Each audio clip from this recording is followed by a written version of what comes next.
नमस्कार विद्यार्थी मित्रांनो, स्वागत आहे तुम्हा सर्वांचं महा एक्झाम पॉईंट आपल्या एज्युकेशनल यूट्यूब चॅनलवरती. विद्यार्थी मित्रांनो, आपला आजचा व्हिडिओचा भाग हा 43 आहे, ज्यामध्ये आपण महाराष्ट्र शिक्षक पात्रता परीक्षा अर्थात आपली TET एक्झाम जी की येत्या 28 जून रोजी होणारी आहे. आणि आजपासून पाहिलं तर आपल्याकडे आता परीक्षेची शेवटची मित्रांनो आता फक्त 3 दिवस शिल्लक राहिलेले आहेत आणि चौथ्या दिवशी आपली मित्रांनो जी की परीक्षा होणारी आहे. तर मित्रांनो, या परीक्षेच्या आपण संपूर्ण काही अतिशय महत्त्वाचे अतिसंभव प्रश्न आपण रेग्युलरली आपल्या व्हिडिओ सिरीज मार्फत मित्रांनो आपण कव्हर केलेले आहेत. जे कोणी विद्यार्थी मित्रांनी आपले भाग 1 पासून ते 42 पर्यंतचे व्हिडिओ पाहिले नसतील त्यांनी चॅनलला आपल्या सबस्क्राईब करून आपल्या चॅनलच्या डॅशबोर्डमध्ये जाऊन तुम्ही संपूर्ण व्हिडिओचे पार्ट पाहू शकता. आणि परीक्षेपूर्वी मित्रांनो तुम्ही संपूर्ण काही A to Z पार्ट पाहूनच घ्या. तुम्हाला जर येत्या परीक्षेमध्ये 90+ स्कोर जर मित्रांनो तुम्हाला अचीव करायचा असेल तर ज्या विद्यार्थ्यांनी अजूनही आपले प्रिव्हियस व्हिडिओचे पार्ट पाहिले नसेल त्यांनी पाहून घ्या. आणि ज्या विद्यार्थ्यांनी अजूनही आपली जी एक्सपेक्टेड क्वेश्चन सिरीजची मित्रांनो आपण नव्याने रिलीज केलेली टेस्ट सिरीजची बॅच जे विद्यार्थी एनरोल केले नसेल त्या विद्यार्थ्यांनी बॅच देखील एनरोल करून घ्या, कारण का त्यामध्ये संपूर्ण काही IMP स्वरूपाचे आपण प्रश्न तुम्हाला कव्हर करून दिलेले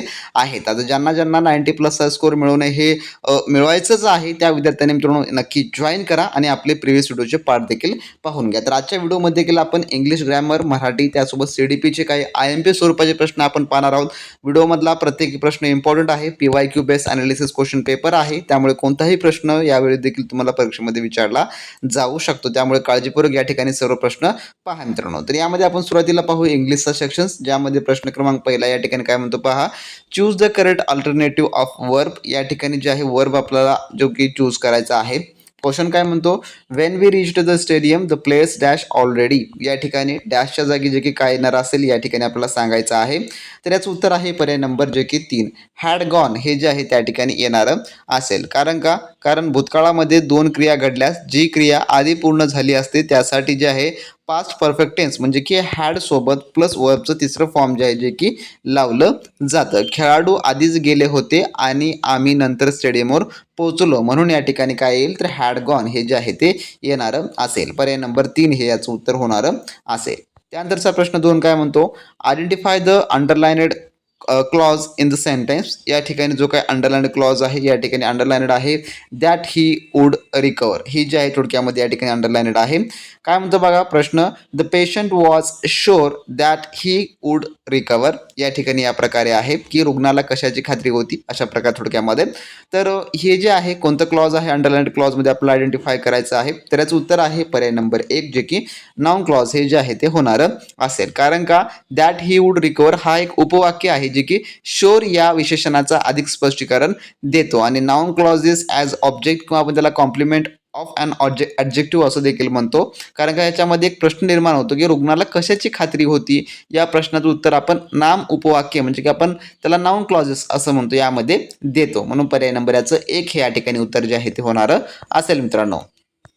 त्यानंतरचा प्रश्न 3 असा आहे, choose the correct spelled word. या ठिकाणी जे करेक्ट स्पेल्ड आहे तो वर्ड सांगायचा आहे आणि शब्द आहे सॅटेलाइट. तर सॅटेलाइटची स्पेलिंग काय आहे तर सॅटेलाइटची स्पेलिंग आहे SATELLITE सॅटेलाइट. या प्रकारे जे आहे याची जी की स्पेलिंग बनणारी असेल तर ही स्पेलिंग आपल्याला पर्याय नंबर 4 मध्ये जे की पाहायला मिळते. पर्याय नंबर जे की 4 याचं त्यामुळे उत्तर होईल मित्रांनो. त्यानंतरचा प्रश्न पुढचा असा आहे जो की प्रश्न क्रमांक 14 काय म्हणतो, exult O shores and drink O bells. या ठिकाणी या प्रकारे जे आहे जे की फिगर ऑफ स्पीच या ठिकाणचं आपल्याला करेक्ट ओळखायचं आहे जे की काय होणार असेल. तर याचं जे उत्तर आहे पर्याय नंबर 4 जे की ॲपॉस्ट्रॉफी हे जे आहे ते होणारं असेल. कशावरून होईल तर जेव्हा निसर्गातील निर्जीव गोष्टींना अनुपस्थित व्यक्तीला किंवा अमर्थ संकल्पांना थेट उद्देशून बोललं जातं तेव्हा जे आहे ॲपॉस्ट्रॉफी होय जे थोडक्यामध्ये होतं. या ठिकाणी पाहिलं तर शोर्स आणि बेल्सला जे आहे उद्देशून या ठिकाणी बोललेलं आहे. म्हणून पर्याय ठिकाणी 4 हे जे आहे ते उत्तर होणारं असेल. त्यानंतरचा पुढचा प्रश्न असा आहे जे की choose the correct synonym of. तर या ठिकाणी समानार्थी शब्द ओळखायचा आहे शोधायचा आहे. कॉम्बॅट या शब्दाचा समानार्थी शब्द काय होईल या ठिकाणी सांगायचं आहे. तर याचं उत्तर आहे पर्याय नंबर 1 जे की फाईट हे जे आहे ते होणारं असेल. कारण का कॉम्बॅट म्हणजे देखील लढा, युद्ध किंवा सामना करणे होतं आणि फाईटचा देखील तोच अर्थ होतो. म्हणून पर्याय नंबर जे की 1 हे उत्तर होईल मित्रांनो. त्यानंतरचा पुढचा 6वा प्रश्न या ठिकाणी काय म्हणतो पहा, choose the correct assertive sentence of the given sentence. तर या ठिकाणी असर्टिव्ह सेंटेन्स आपल्याला ओळखायचा आहे. How can any burglar open the window, या ठिकाणी त्यानंतर क्वेश्चन मार्क जो की हा आहे क्वेश्चन मार्क आहे. तर या ठिकाणी आपल्याला असर्टिव्ह सेंटेन्स याचं करायचं आहे. तर प्रश्नार्थक वाक्याचं विधानवाचक करताना होकारार्थी प्रश्नाचे नकारार्थी विधानात रूपांतर होते. तर या ठिकाणी पहा कोणतं होईल मग. तर याचं उत्तर आहे पर्याय नंबर 2, जे की the burglar can't open the window. म्हणजेच काय, कोणताही चोर खिडकी कशी उघडू शकतो याचा अर्थ चोर खिडकी उघडू शकत नाही असा थोडक्यामध्ये होतो. म्हणून पर्याय नंबर 2 जे की याचं उत्तर होणार असेल. त्यानंतरचा पुढचा प्रश्न 7वा काय म्हणतो पहा. Choose the correct indirect speech of the given sentence. तर indirect speech, he said why have you called her and disturb me. या ठिकाणी जो की याचा आपल्याला इनडायरेक्ट स्पीचमध्ये कन्वर्ट करायचा आहे. तर काय होईल मग याचं, जे की पर्याय नंबर 3 मधलं हे होणार असेल. He asked why he had called there and disturbed me, या प्रकारे जे आहे ते होणार असेल. आणि मित्रांनो तुम्हाला आपल्या टेसरीच्या बॅचमध्ये असो किंवा प्रिव्हियस पार्टमध्ये इनडायरेक्ट स्पीच त्यासोबत इंग्लिश ग्रामरचे जेवढे काही 100% परीक्षेमध्ये विचारले जाणारे प्रश्न असतात ज्या टॉपिकवरचे, ते तुम्हाला आपण मागल्या प्रत्येक पार्टपासून तुम्हाला समजावून व शिकवत आलेलो आहे. तर त्यामुळेच म्हणत आहे सर्व आपले व्हिडिओचे पार्ट पाहून घ्या आणि आपली टेसरीची बॅच इन्रॉल केलं असेल तर करून घ्या, कारण का त्यामध्ये देखील तुम्हाला प्रॅक्टिससाठीच IMP स्वरूपाचे प्रश्न कव्हर करून दिलेले आहेत जे की तुम्हाला परीक्षेमध्ये विचारली जातील या स्वरूपाची. म्हणून पर्याय नंबर 3 याचं जे की उत्तर होणार असेल मित्रांनो. त्यानंतरचा प्रश्न 8वा असा आहे. Select the correct neither nor answer of the given sentence.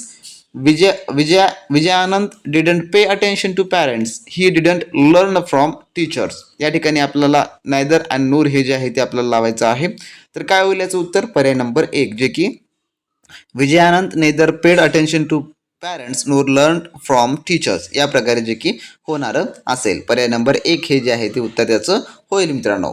त्यानंतरचा प्रश्न 9वा. Choose the correct so dash that sentence of the given sentence. या ठिकाणी सो दॅटचा आपला वापर करायचा आहे.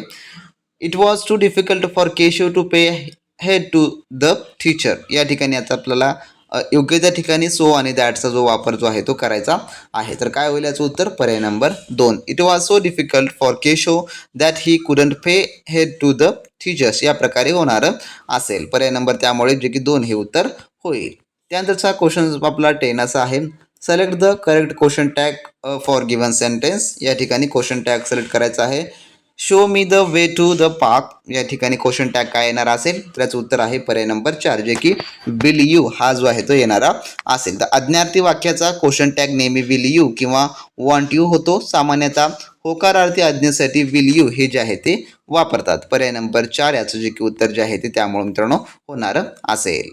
जर मित्रांनो तुम्ही अजूनही TET एक्झामच्या परिपूर्ण A to Z तयारीसाठी आपली असलेली स्पेशली टेसरीची बॅच जर मित्रांनो तुम्ही एनरोल केला नसाल तर वेळ न वाया घालवता लगेच मित्रांनो व्हिडिओ डिस्क्रिप्शन बॉक्समध्ये आपल्या ऑफिशियली ॲपची मित्रांनो लिंक दिली आहे. त्यामधून तुम्ही मित्रांनो आपली संपूर्ण काही स्पेशली TET एक्झाम 2026 साठी असलेली टेसरीज बॅच मित्रांनो एनरोल करू शकता, ज्यामुळे तुम्हाला परिपूर्ण मित्रांनो A to Z तयारी आपण करून घेतलेली आहे. ज्यामुळे तुम्हाला मार्केटमधलं कोणतंही महागडं कोर्स जॉईन करण्याची गरज पडणार नसेल किंवा मित्रांनो तुम्हाला महागडे बुक्स देखील घेण्याची गरज पडणारी नसेल. यामध्ये तुम्हाला परिपूर्ण नवीनतम आपल्या TET अभ्यासक्रमावर आधारित सर्व टेस्ट मिळणार असतील. त्यामुळे तुम्हाला जो पेपर फॉर्मॅट आहे फुल लेंथ टेस्टचा, ज्यामध्ये तुम्हाला 150 प्रश्न 150 गुणाची परिपूर्ण आपण त्या ठिकाणी तयारी करून घेणार आहोत. ज्यामध्ये तुम्हाला लेवल वाईज व टॉपिक वाईज संपूर्ण सराव चाचण्या आपण उपलब्ध करून दिल्या आहेत. अचूक उत्तर पत्रिका व सर्व काय आपण त्यामध्ये स्पष्टीकरण तुम्हाला ऍड करून दिलेलं आहे. त्यासोबतच टाइम मॅनेजमेंट अँड अॅक्युरेसी ज्यासाठी देखील तुम्हाला परिपूर्ण यामध्ये मदत होणारी आहे. तर परीक्षेपूर्वी जर तुम्हाला आत्मविश्वास वाढवायचा असेल आणि जर तुम्हाला 2025च्या एक्झाम मध्ये काही कमी गुणामुळे तुमचा जर मित्रांनो चान्स हुकला असेल तर मित्रांनो यावेळेची तुमची तयारी ही परफेक्ट असणं अतिशय इम्पॉर्टंट आहे. त्यामुळे तुमच्यासाठी आपण ही टेस्ट सिरीजची बॅच मित्रांनो रिलीज केलेली आहे. तर ही टेस्ट सिरीजची बॅच कोणाकोणासाठी उपयुक्त आहे तर TETच्या संपूर्ण जे फ्रेशर असतील किंवा ज्यांनी रिसेंटली एक्झाम दिला असेल अशा दोन्ही विद्यार्थ्यांकरता मित्रांनो ही बॅच उपयुक्त आहे. यामध्ये तुम्हाला संपूर्ण काही PYQचे जेवढे काही रिपीट झालेले क्वेश्चन आहेत ते देखील आपण ऍड करून दिलेलं आहे. तर ज्यांना ही प्रथम प्रयत्नामध्ये चांगल्या प्रकारे परीक्षा उत्तीर्ण करायची आहे त्यांनी वेळ न वाया घालवता लगेच व्हिडिओ डिस्क्रिप्शन बॉक्समध्ये आपल्या ऑफिशियल ॲपची लिंक दिलेली आहे, त्यावर तुम्ही क्लिक करा. त्यातून मित्रांनो आपली स्पेशल ही टेस्ट सिरीजची बॅच एनरोल करून घ्या आणि चांगल्या उत्तम तयारीला लागा मित्रांनो. ज्या कोणी विद्यार्थी मित्रांनी अजूनही आपली स्पेशली टेस्ट सिरीजची बॅच जर एनरोल केले नसेल तर मित्रांनो त्या विद्यार्थ्यांनी लगेच आपली ॲप्लिकेशन डाउनलोड करून आजच्या आज मित्रांनो तुम्ही आपली टेस्ट सिरीजची बॅच एनरोल करून घ्या, कारण का त्यामध्ये तुम्हाला मित्रांनो संपूर्ण स्वरूपाचे आपण IMPच फक्त प्रश्न कव्हर करून दिलेले आहेत. ज्यामुळे तुम्हाला आता या उर्वरित दिवसांमध्ये कोणतीही मोठमोठी पुस्तके किंवा कोणतेही महागडे क्लासेसची अजिबात गरज पडणार नसेल मित्रांनो. त्यामध्ये आपण तुम्हाला A to Z सर्व काही बाबी कव्हर करून दिलेल्या आहेत. तर ज्यांना कोणालाही 90+ स्कोर्स मिळवायचा असेल त्यांनी लगेचच्या लगेच आपली स्पेशली बॅच इनरोल करून घ्या आणि चांगलं उत्तम तयारीला लागा मित्रांनो. त्यानंतरचा पुढचा प्रश्न असा आहे, पहा काय म्हणतो, choose the correct passive voice of the sentence. या ठिकाणी जो पॅसिव्ह वॉइस आहे जो की आपल्याला ओळखायचा आहे. Where are you attending the meeting, या ठिकाणी याचा पॅसिव्ह वॉइस आपल्याला करायचा आहे तर काय होईल, तर याचं पर्याय नंबर 2 हे उत्तर होईल. Where is the meeting being attended by you, या प्रकारे होणारं असेल. कारण का आपल्याला माहीत आहे चालू वर्तमान काळातील प्रश्नाचं वॉइस बदलताना व्हेअर तसेच राहील, फक्त त्यामध्ये जे कर्म आहे द मीटिंग एकवचनी असल्यास इज येईल आणि चालू काळासाठी बिंग जे की आपण वापरतो आणि क्रियापदाचं तिसरं रूप जे की येणारच आहे आणि हे सर्व काही नियम यामध्ये लागू होतो. म्हणून पर्याय नंबर 2 याचं उत्तर होणारं असेल. त्यानंतरचा क्वेश्चन नंबर पुढचा आहे, चूज द करेक्ट प्रिपोजिशन्स. या ठिकाणी प्रिपोजिशन्स आपल्याला जे की करेक्ट ओळखायचं आहे या ठिकाणी टाकायचं आहे. या ठिकाणी काय म्हणतो पहा प्रश्न, quinine is an effective antidote dash malaria. तर या ठिकाणी जो काही मलेरियासाठी अँटीडॉट आहे तर काय आहे त्याचं उत्तर, पर्याय नंबर जे की 1 जे की 2 हे जे आहे ते येणारं असेल. काय येईल, कारण का अँटीडॉट या शब्दानंतर निश्चित रूप ज्याला आपण फिक्स्ड प्रपोजिशन असं म्हणतो टू किंवा अगेन्स्ट वापरले जाते, परंतु रोग किंवा विषयाच्या संदर्भातील उपचारासाठी अँटीडॉट टू हा प्रमाण इंग्रजीमध्ये सर्वाधिक अचूक मानला जातो. म्हणून पर्याय नंबर 2 याचं उत्तर जे 1 याचं उत्तर जे की होणारं असेल मित्रांनो. त्यानंतरचा प्रश्न जो की 13वा, choose the correct exclamatory sentence of the given sentence. यासाठी एक्सक्लामेटरी सेंटेन्स आपल्याला ओळखायचा आहे. Mister Sen was a great educationist. त्या ठिकाणी कोणता जे काही एक्सक्लामेटरी सेंटेन्स जो की येणारा असेल तर याचं उत्तर आहे पर्याय नंबर 1 जे की what a great educationist mister Sen was, या प्रकारे जे की येणारा असेल. म्हणजेच काय, तर वाक्यात अ ग्रेट आले असल्यास उद्गारवाचक वाक्याची सुरुवात व्हॉट अने होते आणि शेवटी जे काही कर्ता प्लस क्रियापद जे की येते या ठिकाणी शेवटी म्हणून आपण मिस्टर सेन वॉज हे जे आहे ते घेतलेलं आहे. पर्याय नंबर जे की 1 त्यामुळे उत्तर होणारं असेल. त्यानंतरचा प्रश्न 14वा असा आहे पुढचा, select the correct opposite word of given. या ठिकाणी अपोजिट वर्ड जे की या ठिकाणी सांगायचं आहे. या ठिकाणी प्रश्न काय म्हणतो पहा, जे की इंटग्रेल हा शब्द आहे. इंटग्रेलचा जो शब्द जो की अर्थ होतो जे की अत्यंत महत्त्वाचा अविभाज्य भाग किंवा मुख्य भाग, याचा अपोजिट वर्ड घ्यायचा आहे. तर याचा अपोजिट वर्ड जो होतो थोडक्यामध्ये पर्याय नंबर 1 जे की मायनॉर हे जे आहे थोडक्यामध्ये होतो, म्हणजे की याचा अर्थ कमी महत्त्वाचा होतो. जे इंटग्रेल म्हणजे अत्यंत महत्त्वाचा आणि याचा अपोजिट मायनर हा कमी महत्त्वाचा होतो. पर्याय नंबर 1 या ठिकाणी उत्तर होईल. त्यानंतरचा प्रश्न पुढील, चूज द करेक्ट अल्टरनेटिव्ह. या ठिकाणी mister Kumar spoke in dash law wise. या ठिकाणी काय म्हणतो पहा याचं उत्तर पर्याय नंबर 1 जे की अ हे जे आहे ते येणारं असेल. इन अ लो व्हॉइस म्हणजे की हळू आवाजात, हा एक इंग्रजी वाक्यप्रचार आहे जे ते अ या उपपदाचा वापर अनिवार्य ठरतो. म्हणून पर्याय नंबर 1 याचं उत्तर होईल मित्रांनो. त्यानंतरचा पुढचा प्रश्न असा आहे 16वा, choose the comparative degree of the given sentence. या ठिकाणी कॉम्परेटिव्ह डिग्री आपल्याला ओळखायची आहे. The Shatabdi express is is the most comfortable train. या ठिकाणी याचा आपल्याला कॉम्परेटिव्ह डिग्री करायचा आहे तर काय होईल, याचं पर्याय नंबर 4 उत्तर होईल. The Shatabdi express is more comfortable than any other train, या प्रकारे जे की होणार असेल. म्हणून पर्याय नंबर 4 हे उत्तर होईल. त्यानंतरचा पुढचा प्रश्न, choose the correct use to sentence of the given sentence. या ठिकाणी यूज टूचा वापर करायचा आहे. Rishikesh would find a better job. या ठिकाणी पहा कशा प्रकारे वाक्य होईल, तर हे वाक्य होईल Rishikesh use to find a better job, या प्रकारे जे की होणारं असेल. पर्याय नंबर 2 हे त्याचं उत्तर होईल. त्यानंतरचा पुढचा प्रश्न, choose the correct no sooner sentence of the given sentence. No sooner as soon as Shrinath put step into the class the children become silent, या प्रकारे वाक्य आहे. तर याचं पहा कसं होईल, तर याचं पर्याय नंबर 4 हे उत्तर होईल. No sooner did Shrinath put step into the class then the children become silent, ह्या प्रकारे हे जे आहे ते होणारं असेल. त्यानंतरचा पुढचा क्वेश्चन असा आहे, choose the correct unless sentence of the given sentence. या ठिकाणी I shall not forgive him if he doesn't apologise to me, ह्या प्रकारे जे की हे जे आहे ते होणार असेल. पर्याय नंबर याचं जे उत्तर काय होईल, तर याचं उत्तर जे होणार असेल ते आहे पर्याय नंबर 1 जे की I shall not forgive him use unless he apologise to me, या प्रकारे होणार असेल. या ठिकाणी पहा अनलेस म्हणजेच की इफ नॉट, त्यामुळे आपण इफ ही डझंट ऐवजी आपण अनलेस ही वापरताना वाक्य जे आहे होकारार्थी होते. वर्तमान काळानुसार अपोलायजेस रूप येते, मुख्य वाक्यातील नॉट तसेच राहते. म्हणून पर्याय नंबर जे की आपलं 1 हे उत्तर होणार असेल. त्यानंतरचा क्वेश्चन नंबर पुढचा असा आहे, choose the correct WH questions to get underlined part as answer. या ठिकाणी WH क्वेश्चन्स करायचा आहे. We have received your letter this morning, या ठिकाणी WH क्वेश्चन कसं होईल मग? तर याचं उत्तर आहे पर्याय नंबर 1, जे की what have we received this morning या प्रकारे जे की होणारं असेल. पर्याय नंबर 1 हे याचं उत्तर होईल. त्यानंतरचा नेक्स्ट क्वेश्चन असा आहे, choose the correct not only but also answer of the given sentence. या ठिकाणी आपल्याला not only but also use करायचा आहे. I washed my hands and ate my dinner too. या ठिकाणी पहा हा क्वेश्चन्स आपल्याला आहे. तर याच्यामध्ये आपल्याला नॉट ओनली आणि बट ऑल्सो वापरायचं आहे. तर काय होईल याचं उत्तर? पर्याय नंबर 4, जे की I not only washed my hands but also at my dinner या प्रकारे जे की होणारं असेल. म्हणून पर्याय नंबर 4 हे याचं उत्तर होईल मित्रांनो. त्यानंतरचा क्वेश्चन नंबर पुढचा आहे, choose the correct verbal questions of the given sentence. Verbal questions, he gave witness at the sensational trial. या ठिकाणी पहा याचा आपल्याला वर्बल क्वेश्चन्स करायचा आहे. कशा प्रकारे होईल?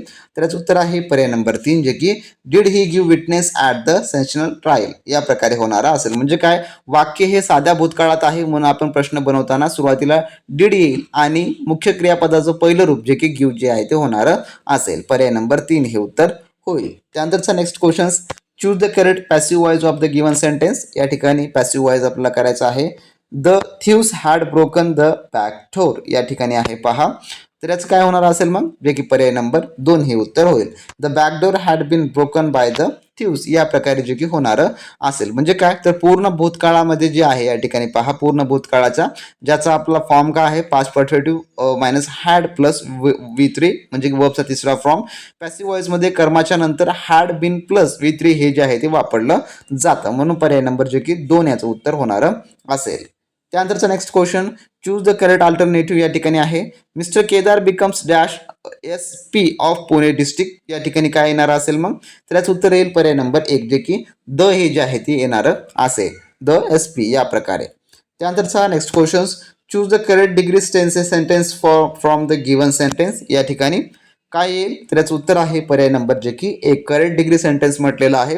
Doctor Ganesh is one of the most popular teachers on our class या ठिकाणी जे की हे जे आहे जे की अगदी बरोबर होणारं असेल. आता पर्याय नंबर 1 आणि 2 मध्ये कन्फ्युज होऊ नका, कारण का या ठिकाणी टीचर्स हे जे आहे जे की येणार असेल. या ठिकाणी फक्त टीचर आहे त्यामुळे हे येणारं नसेल. म्हणून पर्याय नंबर 1 हे जे आहे ते उत्तर होईल मित्रांनो. पर्याय नंबर 1. त्यानंतर मित्रांनो प्रश्न आपला पुढचा 26 ते 30 पर्यंतचे प्रश्न हे परिपूर्ण पॅसेजवर आधारित आहेत. जे की परीक्षेमध्ये तुम्हाला देखील पॅसेजवर आधारित प्रश्न विचारले जातात आणि यावरचे जेवढे काही खाली प्रश्न विचारले जातात त्यामध्ये तुम्हाला तुमचा एकही प्रश्न मित्रांनो चुकू द्यायचा नाही, कारण का तुम्हाला हे सर्व प्रश्न वरील पॅसेज वाचायचा असतो आणि खाली फक्त तुम्हाला त्याचं सविस्तरपणे उत्तर जे की राऊंड करायचं असतं. तर मित्रांनो मी सध्या स्थितीमध्ये हे संपूर्ण प्रश्न स्किप करतो, कारण का यामध्ये कोणतेही ग्रॅमॅटिकल बाजू नसते. फक्त तुम्हाला पॅसेज वाचायचा असतो, त्यानंतर याची उत्तरे जी आहे ती सोडवायची असतात. त्यामुळे आपण या ठिकाणी स्किप करू आणि पुढच्या आपल्या भागातले प्रश्न मित्रांनो आपण घेऊ. तर आता पुढचा प्रश्न आपला जो सेशन सुरू होतो जो की मराठी व्याकरणाचा आहे मित्रांनो,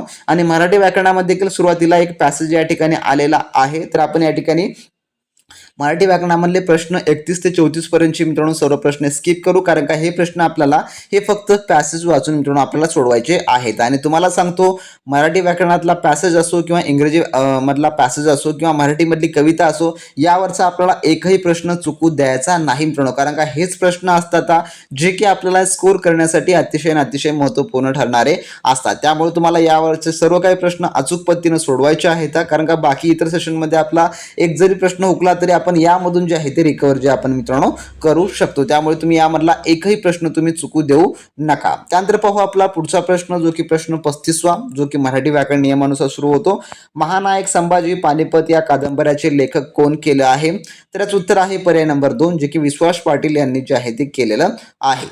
त्यानंतरचा पुढचा प्रश्न, रोज कुणाला तरी फॅक्टरीतला 5वा भोंगा वाजवत असे, या वाक्याचा काळ ओळखा. तर याचं उत्तर काय होईल? तर याचं उत्तर आहे पर्याय नंबर 3, जे की रीती भूतकाळ जे की होणारं असेल. पर्याय नंबर 3 मध्ये जे की मित्रांनो हे आहे रीती भूतकाळ हे होईल, कारण का भूतकाळात एखादी क्रिया सतत घडत असण्याची रीत किंवा सवय दर्शवण्यासाठी क्रियापदाचं मूळ रूप प्लस असे ही रचना वापरतात, त्याला रीती भूतकाळ असं म्हणतात. त्यानंतरचा प्रश्न पुढचा, आपला आशीर्वाद असावा या वाक्यप्रचाराचा अर्थ कोणता होणार असेल? तर याचं उत्तर आहे पर्याय नंबर 4, जे की विद्यार्थी हे जे आहे ते होणारं असेल, जे की विधेयार्थी ज्याला की आपण असं म्हणतो विधेयार्थी. तर ज्या वाक्यातील क्रियापदाच्या रूपावरून कर्तव्य, शक्यता, योग्यता किंवा इच्छा किंवा आशीर्वाद याचा बोध होतो त्यास विधेयार्थी वाक्य असं जे आहे ते म्हणतात. त्यानंतरचा पुढचा प्रश्न, विद्वान हा शब्द खालीलपैकी कोणत्या प्रकारचा आहे? तर याचं उत्तर आहे पर्याय नंबर 3, जे की हा तत्सम प्रकारचा शब्द आहे, म्हणून पर्याय नंबर 3 हे उत्तर होईल. त्यानंतरचा पुढचा प्रश्न, सहलीत जाताना काच जवळ उभारले या वाक्यातील प्रयोग ओळखा. तर या ठिकाणी सहलीत जाताना असा देखील याचा अर्थ होऊ जे की काचजवळ या ठिकाणी उभा टाकले, या प्रकारे हा प्रश्न असू शकतो. थोडक्यामध्ये हे मिस्टेक झालेले आहे. तर याचा जे काय प्रयोग होणार असेल वाक्यातील, तर याचं उत्तर आहे पर्याय नंबर 1, जे की भावकर्तरी जे की होणारा असेल. त्यानंतरचा प्रश्न 40वा, म स ज स त त ग हे कोणत्या वृत्ताचे गण आहेत?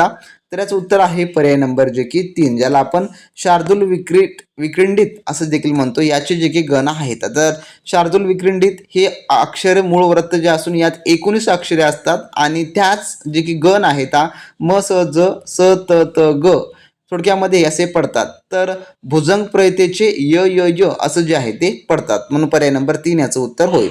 त्यानंतरचा प्रश्न पुढचा असा आहे, पुढीलपैकी संधी विग्रहाच्या नियमानुसार गटात न बसणारा शब्द कोणता यापैकी? तर याचं उत्तर आहे पर्याय नंबर जे की 2, दुर्जन हे जे आहे ते बसणारा असेल. पर्याय नंबर जे की 2 याचं उत्तर होईल, कारण का पहिला जो आहे जो की दुष्काळ हा विसर्ग शशत्व संधीचा प्रकार पडतो. त्यानंतर तिसरा देखील हा तोच पडतो. त्यानंतर चौथा देखील हा तोच पडतो, परंतु जे दुर्जन आहे हा विसर्ग रत्व संधीचा आहे, म्हणून या ठिकाणी पर्याय नंबर 2 हा गटात बसणारा आहे मित्रांनो.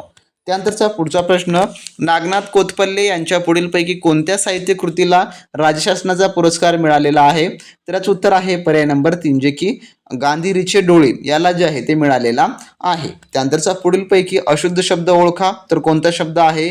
तर याचं उत्तर आहे पर्याय नंबर जे की या ठिकाणी 1, नाचित्य हा जो शब्द थोडक्यामध्ये जो की आहे. त्यानंतरचा पुढचा प्रश्न असा आहे, जयंताने मध्येच विचारले कोण होते या वाक्यात किती विरामचिन्हे आली आहेत या वाक्यामध्ये? तर याचं उत्तर आहे पर्याय नंबर 3, जे की 3 विरामचिन्हे आले आहेत, ज्यामध्ये सुरुवातीला स्वल्पविराम आला आहे, त्यानंतर दुहेरी अवतरण चिन्ह आणि त्यानंतर क्वेश्चन मार्क जे की आलेलं आहे. अशा प्रकारे 3 चिन्हे जे की आलेले आहेत. त्यानंतरचा पुढचा प्रश्न असा आहे, काय म्हणतो, पुढील शब्दाचा समानार्थी नसलेला शब्द सांगा. अश्वचा समानार्थी शब्द कोणता नाही? तर याचा आहे शार्भंग, हा जो आहे थोडक्यामध्ये नाही. तर अश्व म्हणजे काय?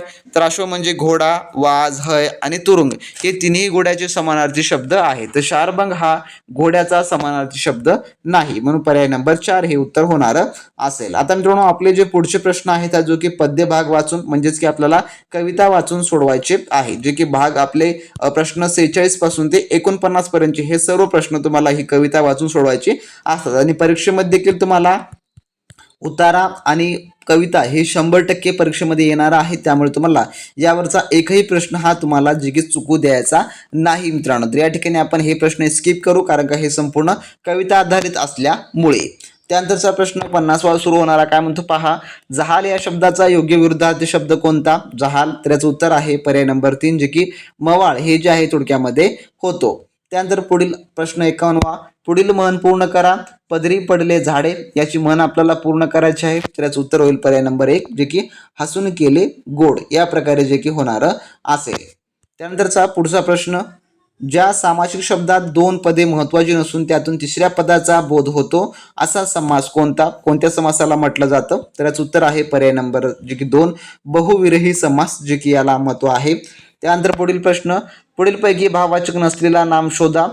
यापैकी कोणता भाववाचक नाम नसलेला आहे? तर याचं उत्तर आहे जे की पर्याय नंबर या ठिकाणी पाहिलं तर जे की 4, स्वातंत्र्य जे की हे याचं उत्तर होणार असेल. त्यानंतरचा पुढील प्रश्न, साधर्म्यावर आधारित आणि वैधर्म्यावर आधारित असे भेद कोणत्या अलंकारामध्ये पडतात? तर याचं उत्तर आहे पर्याय नंबर 1, जे की दृष्टांत अलंकार यामध्ये पडतात. त्यानंतर पुढील प्रश्न, पुढीलपैकी निश्चितवाचक एकवचनी शब्द ओळखा. यापैकी तर याचं उत्तर आहे पर्याय नंबर 4, जे की पेन्सिल हे जे आहे ते होणार असेल, कारण का क्लास जे आहे जे की क्लास एक वचन अनेक वचन सारखेच असते. कंपनी कंपन्या अनेक वचन बदलते. ट्रक ट्रंका अनेक वचन बदलते, पण पेन्सिल हा निश्चितपणे एकवचनी शब्द आहे, ज्याचे अनेक वचन पेन्सिली असे जे की थोडक्यामध्ये होते, म्हणून पर्याय नंबर 4 हे याचं उत्तर होणार असेल. त्यानंतरचा पुढचा प्रश्न असा आहे, पुढीलपैकी निश्चितवाचक एकवचनी शब्द ओळखा. यापैकी तर याचं उत्तर आहे पर्याय नंबर 3, जे की फोटो हे जे आहे ते होणार असेल. त्यानंतरचा पुढील प्रश्न, पुढील वाक्यातील नाम कोणत्या विभक्तीमध्ये आहे? तर याचं उत्तर आहे पर्याय नंबर 4, जे की तृतीय अनेक वचनी यामध्ये जे थोडक्यामध्ये आहे. त्यानंतर आपला पुढचा प्रश्न, नोकरीसाठी केलेला अर्ज हा कोणत्या पत्रलेखनाचा प्रकार आहे? तर याचं उत्तर आहे पर्याय नंबर 4 जे की व्यावसायिक पत्र याचा जो आहे थोडक्यामध्ये हा प्रकार आहे. त्यानंतरचा पुढचा प्रश्न असा आहे, पुढीलपैकी कठोर व्यंजन कोणतं आहे यापैकी? तर याचं उत्तर आहे पर्याय नंबर 1 जे की चू हे जे आहे कठोर व्यंजन प्रकार आहे. त्यानंतरचा 60वा प्रश्न आपला, पुढील वाक्यात किती नामांमध्ये सामान्य रूपामुळे बदल झालेला आहे? तर यापैकी आपल्याला सांगायचं आहे, तर शिक्षकांनी मुलांना शाबासकी दिली, ते नामामध्ये सामान्य रूपामुळे बदल झालेला आहे किती? तर याचं उत्तर पर्याय नंबर 2 आहे जे की 2 यामुळे झालेले आहे. म्हणजे काय, तर वाक्यात शिक्षकाचे सामान्य रूप शिक्षिका झाले आहे आणि मुलगा चे सामान्य रूप मुला जे की झाले आहे, ज्यामुळे शाबासकी बदललेली नाही. एकूण जर आपण यामध्ये पाहिलं तर 2 नामामध्ये बदल हा झालेला आहे, म्हणून पर्याय नंबर 2 याचं जे की उत्तर जे आहे ते होणार असेल. तर असे मित्रांनो हे झाले मराठी व्याकरणाचे क्वेश्चन जे की आपण आता पाहिलेले आहेत. त्यानंतर पाहू CDP म्हणजेच की आपण जो आपला बालमानसशास्त्र व अध्यापनशास्त्र टॉपिक आहे त्यावरचे आता काही IMP क्वेश्चन. आणि मित्रांनो यामधला प्रत्येकी प्रश्न तुम्ही काळजीपूर्वक पहा, कारण का एक्झॅक्ट स्वरूपाचे प्रश्न तुम्हाला विचारली जाऊ शकतात.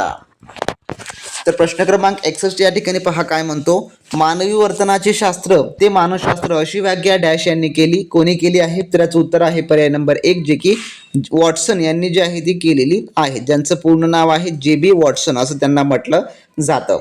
त्यानंतर पुढचा प्रश्न, एखाद्या मोठ्या समूहाचं वर्तन काही प्रसंगात कसे घडेल याच्या अंदाजासाठी डॅश पद्धती अत्यंत उपयुक्त असते? तर याचं उत्तर आहे पर्याय नंबर 2 जे की सर्वेक्षण ही जी आहे पद्धती जे की अत्यंत उपयुक्त असते. पर्याय नंबर 2 याचं उत्तर होईल. त्यानंतरचा प्रश्न 63 असा आहे, काटव्याच्या निर्जीव पुतळ्याला अंधारात साप समजून आपण घाबरतो हे डॅशचे उदाहरण आहे, कशाची? तर याचं उत्तर आहे पर्याय नंबर 3 जे की इंद्रिय भ्रम याचं जे आहे थोडक्यात हे उदाहरण आहे. त्यानंतरचा पुढचा प्रश्न, सामाजिक निरीक्षणात्मक अध्ययन उपपत्ती डॅश यांनी मांडली, कोणी मांडलेली आहे? तर याचं उत्तर आहे पर्याय नंबर 4 जे की अल्बर्ट बांडुरा यांनी जी आहे ती मांडलेली आहे. त्यानंतरचा पुढचा प्रश्न, साधक अभिसंधान पद्धतीचा उद्धाता डॅश होय, कोण आहे ता? तर याचं उत्तर आहे पर्याय नंबर 2 जे की BF स्कॅनर ही स्किनर हे जे आहे थोडक्यामध्ये आहे ता. त्यानंतर पुढील प्रश्न, कवी लेखक कलाकार चित्रपट यातील कल्पना डॅश प्रकारचे असतात, कोण्या? तर याचं उत्तर आहे पर्याय नंबर 2 जे की सृजनात्मक प्रकारचे असतात, म्हणजे की त्याला आपण क्रिएटिव्ह इमॅजिनेशन असं देखील इंग्लिशमध्ये म्हणतो. त्यानंतर पुढील प्रश्न, अध्ययन विषय क्षेत्रीय उपपत्ती डॅश या मानसशास्त्राने मांडली, तर कोणी? तर याचं उत्तर आहे पर्याय नंबर 1 जे की कर्ट लेविन यांनी जी आहे ती मांडलेली आहे. त्यानंतर पुढील प्रश्न, अध्ययन संबंधी सामाजिकरणाची उपपत्ती यांनी मांडलेली आहे, तर कोणी? तर याचं उत्तर आहे पर्याय नंबर जे की या ठिकाणी 1 हे जे होणारं असेल या ब्राऊन यांनी मांडलेली आहे. त्यानंतरचा पुढचा प्रश्न, व्यक्ती व तिच्या भोवतालचे वातावरण यांच्यातील आंतरक्रियेतून प्राप्त झालेल्या अनुभवाद्वारे समस्या सोडविल्या जातात असे डॅश यांचे मत आहे, तर कोणाचे? तर याचं उत्तर जे आहे पर्याय नंबर 2 जे की लेविन यांचं जे आहे ते मत होतं. त्यानंतरचा पुढचा प्रश्न, कोणतीही गोष्ट समजून घेण्यासाठी मनाने केलेली धडपड म्हणजे डॅश होय, तर याचं उत्तर आहे पर्याय नंबर 3 जे की अवधान हे जे की थोडक्यामध्ये आहे. त्यानंतर पुढील प्रश्न, परिस्थितीमधील जोश किंवा आवेश वाहून हरणारी स्थिती म्हणजे प्रेरणा असे डॅश यांनी म्हटलेलं आहे, तर कोणी म्हटलंय? तर याचं उत्तर आहे पर्याय नंबर 4 जे की लिंडसे यांनी जे आहे ते म्हटलेलं आहे. त्यानंतरचा पुढचा प्रश्न, सायकलवर तोल सांभाळता आला की स्कूटर किंवा मोटरसायकल शिकण्यास त्याचा उपयोग होतो हे डॅश या संक्रमणाचं उदाहरण आहे, तर याचं उत्तर आहे पर्याय नंबर 1 जे की धन या संक्रमणाचं उदाहरण आहे. त्यानंतर पुढील प्रश्न, विकास अवस्थेतील वयोगट 6 ते 12 या कालावधीला डॅश असे म्हणतात, तर याचं उत्तर आहे पर्याय नंबर 2 जे की किशोरावस्था असं जे आहे ते म्हणतात. त्यानंतरचा पुढचा प्रश्न, स्मृती म्हणजे नवा अनुभव असे डॅश यांनी म्हटलेलं आहे, तर याचं उत्तर आहे पर्याय नंबर 1 जे की स्टाउट असं जे आहे यांनी म्हटलेलं आहे. त्यानंतरचा प्रश्न पुढील असा आहे, चित्रकार चित्र रेखाटण्यात इतका रंगून जातो की त्याला स्थळ काळाचे भान राहत नाही हे अवधानाचे उदाहरण आहे, कोण्या? तर याचं उत्तर आहे पर्याय नंबर 1 जे की अभ्यस्त अवधानाचं उदाहरण आहे. त्यानंतर पुढील प्रश्न, बाह्य उद्दीपकासंबंधी मज्जातंतूमार्फत मेंदूकडे पोहोचवल्या जाणाऱ्या प्राथमिक स्वरूपाच्या मानसिक क्रियेला डॅश असे म्हणतात, तर याचं उत्तर आहे पर्याय नंबर 3 जे की संवेदना असं जे आहे ते म्हणतात. त्यानंतरचा पुढचा प्रश्न, बुद्धिमत्ता म्हणजे बदलत्या परिस्थितीत नव्या गरजा भागवण्यासाठी वेगवेगळ्या प्रकारे विचार करण्याची शक्ती असे डॅश यांनी म्हटलेलं आहे, तर याचं उत्तर आहे पर्याय नंबर जे की 1 स्टर्न यांनी जे आहे ते म्हटलेलं आहे. त्यानंतरचा पुढचा प्रश्न, आकलन शोध दिशा व टीका हे बुद्धीचे 4 पैलू आहेत असे डॅश यांनी मांडले, तर याचं उत्तर आहे पर्याय नंबर 4 जे की अल्फ्रेड बिनेम यांनी जे आहे ते म्हटलेलं आहे. त्यानंतर पुढील प्रश्न, शैक्षणिक बुद्धिमत्तेला भावनिक बुद्धिमत्ताचा साह्य असलेच पाहिजे असा विचार डॅश यांनी केला किंवा मांडला. तर याचं उत्तर आहे पर्याय नंबर 4 जे की डॅनियल गोलमन यांनी जे आहे ते मांडलेला आहे. त्यानंतरचा पुढचा प्रश्न आपला, साध्य समजून घेण्यासाठी प्रयत्न करणाऱ्या, विशिष्ट दिशेने वाटचाल कराव्या असं लावणाऱ्या आणि वर्तनासाठी उत्साह टिकून धरणाऱ्या व्यक्तीचे मिश्रण म्हणजे डॅश होय. तर त्याला प्रेरणा असं जे आहे ते म्हटलं जातं. पर्याय नंबर 3 हे उत्तर होईल. अध्यापन हे अध्ययन सुलभ होण्यासाठी काय आवश्यक आहे. तर याचं उत्तर आहे पर्याय नंबर 4 जे की साहित्य हे जे आहे जे की आहे. त्यानंतर पुढचा प्रश्न, इसवी सन 1921 साली वर्ध्यामध्ये बाल मंदिर नावाची शिशुशाळा डॅश यांनी सुरू केली.